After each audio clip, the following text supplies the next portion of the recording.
So we are here in Bucharest at Ella Center for Excellence with John Armitage.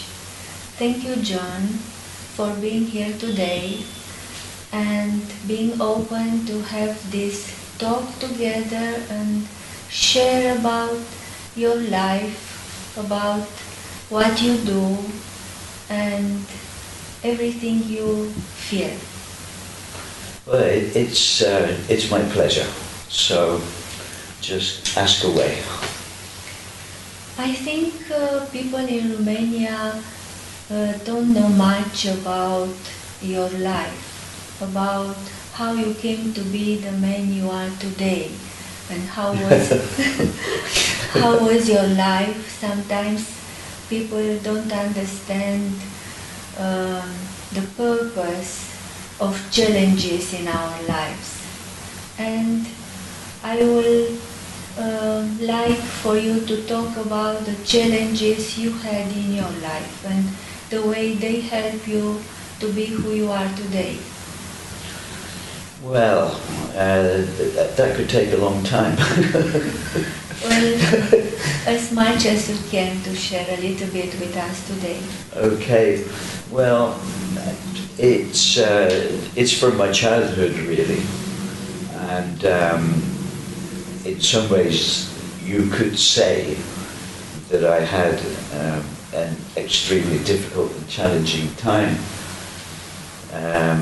Some people, when I talk about it, they say, well, it must have been really terrible. And in some ways, I suppose it could have been. Now I don't see it like that. And these challenges actually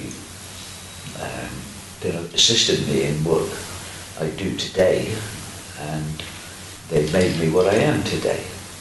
So, I mean, basically, I didn't speak until very, very late.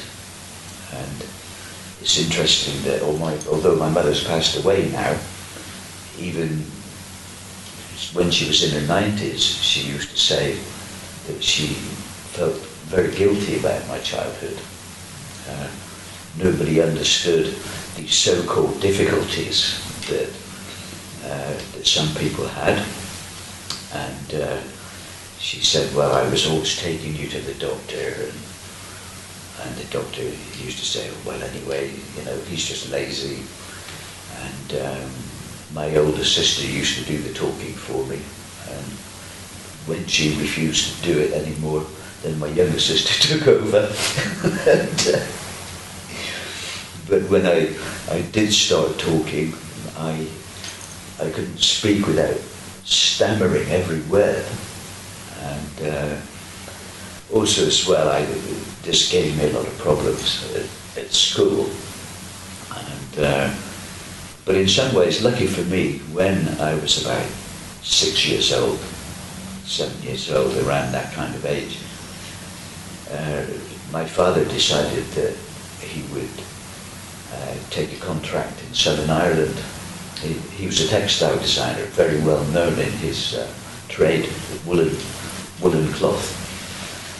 And so we lived in a small town called Wexford for 1 or 2 years, and then we actually moved to County Cork. And it was a very, very small village. There was even no blacktop on the road. There was only 2 houses in the village that had running water. Everybody else got it from the pump. And I was sent to school in the city of Cork. And of course, Ireland being a Catholic country, and my parents being Protestants, being English, Church of England, well, not actually Church of England, but Congregational Church. We were sent to a Protestant school at a church in Cork. Well, that didn't last very long. The teacher couldn't handle it, or couldn't handle me. So then I was sent to the village school. Well, actually it was brilliant. We learnt everything in Gaelic, and I understood Gaelic well, and it's funny, I could speak Gaelic without stammering. Really interesting. Yes. And but being a Catholic school, there was a lot of religion, and when anything to do with religion was being discussed or taught or whatever, I was excluded. Be in the schoolyard or in the cloakroom or whatever, and that for me was perfect, because I've always had contact with multidimensional beings or things, or as I call them, the upstairs department and the angelic kingdom, and so I could just sit and communicate and be with them. Absolutely perfect situation, and also as well, living in this remote country area, we had fantastic freedom. How did you discover this ability to connect and talk with angelic beings and ascended master is not something that everybody can do? Well, I didn't actually discover it. To me, it was a part of normal. It was a part of normal life, and I really thought that everybody was in this situation. I really thought that everybody could see these things and so on. And how did you find out that not everybody can do this? Well, it kind of came to me in pieces, and I must admit I was extremely surprised. Like I said, I just thought it was part of life on planet Earth, you could say. How you discovered that you can heal people? Well, this was another interesting part of the adventure, when you look back on it, because I found that if I put my hands on an animal or anything like this, that something would happen. And I didn't really consider it to be healing or facilitating healing, as I would say today. Yes. Again, I just thought that this was a usual and normal part of everyday life. And again, I was extremely surprised when people said, "Oh, like this boy could do things with animals," or sometimes, maybe I would find an injured bird or something like this.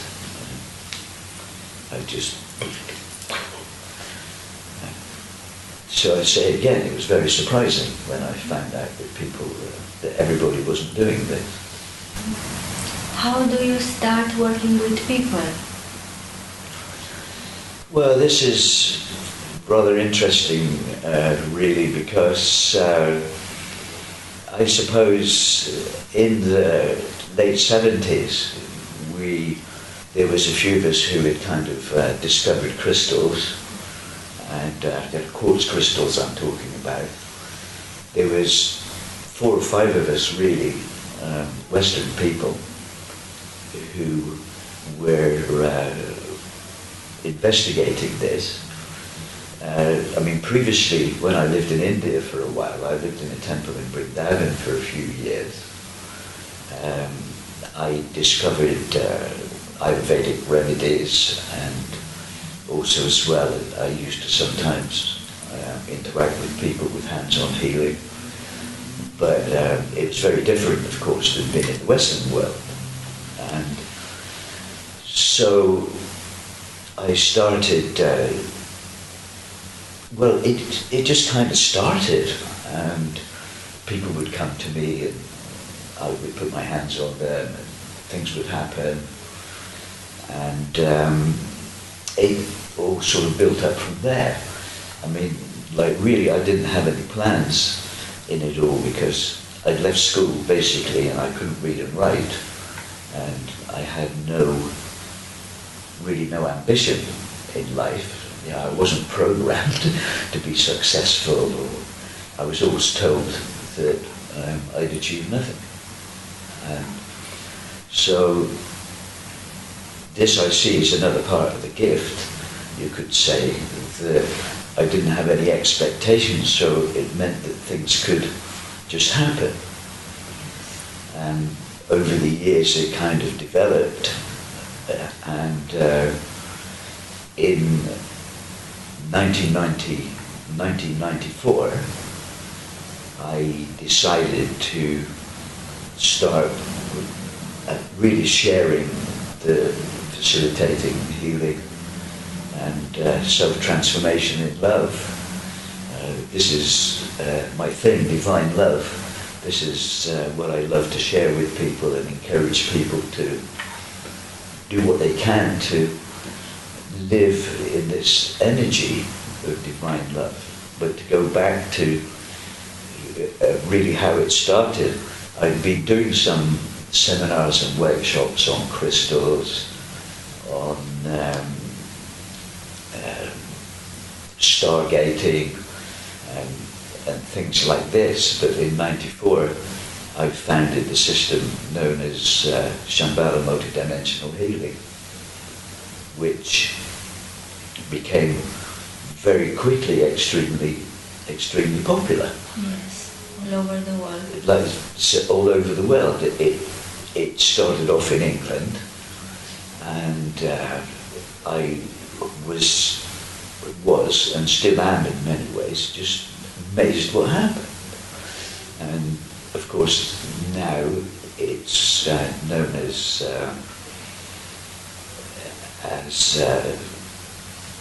something different, because we had to change the name of it because of some problems in America over trademarking and things like this. Now it's known as New Paradigm Multidimensional Transformation. Yes. I mean, for me, focusing on facilitating healing isn't really what we should be doing. We should be focusing on freeing ourselves from the limitations of our consciousness and programming, and through that the ability to facilitate healing is natural. Yes. Everybody has it, but they're not using it because they don't understand that they have it. Exactly, they don't know. Yeah. They don't know the gift they have inside them. Yeah. Can you tell us a little bit how New Paradigm can support people on free themselves? Well, basically, it's some people say, well, I still don't understand, but it's it's about the love without condition. And if we learn to understand that this energy of divine love is the building blocks of the universe, that is the true essence of everything. If we understand that, and we truly understand it, well, this is how we transform ourselves and how we free ourselves. We see the limitations that we have imposed upon ourselves, and we see the limitations that society has imposed upon us, our parents have imposed upon us, our education system has imposed upon us. And as children we start to believe our elders, and if our elders are not aware of the true essence of the universe, well then they don't share with us the real purpose of life, and the real purpose of life is to live in the energy of divine love and compassion, non-judgment and forgiveness. And through this we can actually assist ourselves in freeing ourselves from the limitations of our minds. And this doesn't mean to say that we have to drop out of society, or we have to withdraw from society or anything like this. It doesn't mean that. We don't sort of have to go and hide in caves or things like we did in past times. That I understand, I see, I know that as we, traverse our path in the world, that actually we just radiate this love. And we also, like I said, learn compassion and forgiveness. And this frees us from a lot of things. It frees us from the effects of our ego, or effects of the most misused words in the English language, me, I, mine. And they're the most commonly used words in any language, and it's always like me, me, when actually, like, we all live together on this planet, whether we're humans, whether we're animals, whether we're plants, whether we're rocks, stones, or whatever, and we begin to understand that actually we're all one, and our behaviour affects everything. Yeah. So this is what I see the essence of this transformation that can take place is. Yes. So from what I observed in my life and other people's life, there are two ways that we get out from our connection with who we really are. One is becoming self-obsessed, like me, and the other one is forgetting about our own existence, not being aware that we are living beings and there is an inner being inside this skin. And in my experience with New Paradigm, this connection that we are able to learn with our I am presence, it brought a new understanding and a new reality in my life, a new way to see life and to see people and myself too. Can you say something about I am presence and about our, let's say, higher dimensional realities? Well, in many ways it's not so easy to verbalize it in third dimensional language, and I really, but I'm going to do my best. Well, ultimately, you see, people have a tendency to think, okay, no, this is me, this body, I am this, and they have no understanding that actually there's a spark of energy living in their body, which is commonly known as the soul. And people have a tendency to forget this, if they ever knew. And the reason why we kind of, we incarnated in third dimensional bodies and third dimensional realities is to actually experience the third dimensional reality, and also as well to experience, shall we call it, an illusion of separation from self, from your true self. So you have your soul living in your body. Let's work upwards instead of downwards. So you have your soul living in your body, and then there's another part of yourself which we'll call the oversoul. Some people call it the higher self, and there's confusion often in this. Some people think the higher self is the I am presence, but this is not correct. So you have your higher self, and then you have I am presence. Now your I am presence is only another part of you, like there's more of you, and then you have what is commonly known esoterically as the monad, or as I like to call it, the divine self. And the divine self is a spark of consciousness of source, you could say, to put it in simple third dimensional language. So this monadic self or divine self is actually existing in a very fast vibrational reality, or place in time and space, if you like to look at it like that. And to get to the third dimensional reality, you have to keep stepping the vibration down, stepping the energy down. So the divine self actually projects itself into the eighth reality or the eighth dimension and has its existence there. And then it then projects other pieces of itself which creates a higher self, and then the soul essence, which is into the body. I find it rather difficult in some ways to speak about the exact conditions in multidimensional reality in third-dimensional language, because third-dimensional language is limited to the third dimension. Yeah. So some people say, oh, well, that's a good cop-out anyway, John. Okay. And other people say, oh, yes, I understand. When I say a good cop-out, okay, you don't know, so that's a good excuse to say that you can't speak about it in third-dimensional language. Always makes me smile. Well, the thing is that one of the things I see about New Paradigm is that it can assist us to become more aware of our multidimensional presences. I mean, there's numerous dimensional realities, and we have a presence in all those realities.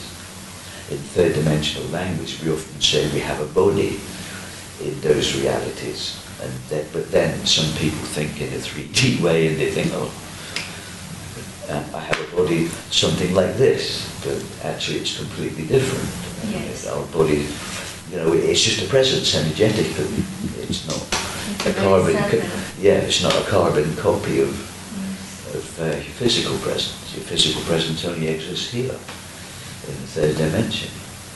And being connected with these subtle parts of ourselves, some different feelings, some different senses wake up inside ourselves. Well, this is it. Like basically most people are living in a five-sense world, and they, in some ways it's not correct to say that they're a prisoner in a five-sense world, because that implies that they're victims and so on. But for ease of explanations, let's say they're limited to a five-sense world, and a lot of people say, well, if you can't see it, if you can't smell it, if you can't bite it, or whatever, I don't believe it exists.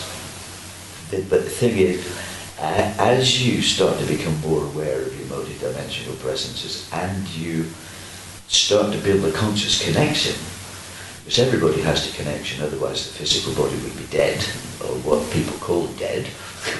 You wouldn't be using it anymore. As the conscious connection builds up, you do actually activate other senses. And it's my understanding that actually, like, we have the capabilities to activate 12 senses. So like, we've got numerous senses we're not using, or most people are not using. And what some people say about people like me, who is capable of connecting with other multidimensional beings, like with other parts of myself living in other realities or dimensions, they often say, oh, you've got a sixth sense. Or let's say the telephone rings, pick it up and, hello, and somebody on the other end says, yeah, hi, this is Fred, and you say, yeah, I knew it was you. And then people say, oh, you must have a sixth sense. Well, you do. Yes. And so this actually assists us in our interaction with what we might call an expanded reality. You see, the five sense, living in a five sense world, limits the way that we can interact, like, with expanded reality. Like some people, like said, that their reality is just five sense. If you can't see it, smell it, touch it, bite it, or whatever, it can't exist. But then in other ways, sometimes the humans are a bit strange, because they'll say to you, oh, cats can see infrared. But they deny that there's anything outside of five sense, because humans can't see infrared. Yes. So it's all to do with like how you're programmed and how you choose to relate to reality. There are animals that they are hunting during the night. They have special view and hearing, and there are different senses. Yeah, this is it. But then you see humans. No, well, okay, well, they're jaguars or some, they're just different than us. But and they deny the existence of what can be seen. But the thing is, it's what I understand is that like babies and small children still have like very good connections, and they can see energies. I noticed that I can play with small children energetically, or even if they're being pushed along the street in their buggy, I can see them sometimes. Oh, this one's a bit different than the others. They can see the energy around you and so on. And the parents think, what are they looking at? Yes, because sometimes they don't know, they don't say anything. Yeah. I have a little girl that her mother is bringing her to therapy, and all the time I say to her, close your eyes, but she's staying like this, and I can see how she's looking up, and I see that she sees, but she doesn't say anything. Yeah, sure. But then you see the situation is then that if your parents don't see it and so on, you start talking about it, or you see other beings or whatever, well then they say you have a great imagination and you have imaginary friends. Yes. and things like this. So in the end, actually, you believe them. And you come to believe that your imagination is worthless and it's nothing. So then you start to close down your perceptions of reality. That's what happened.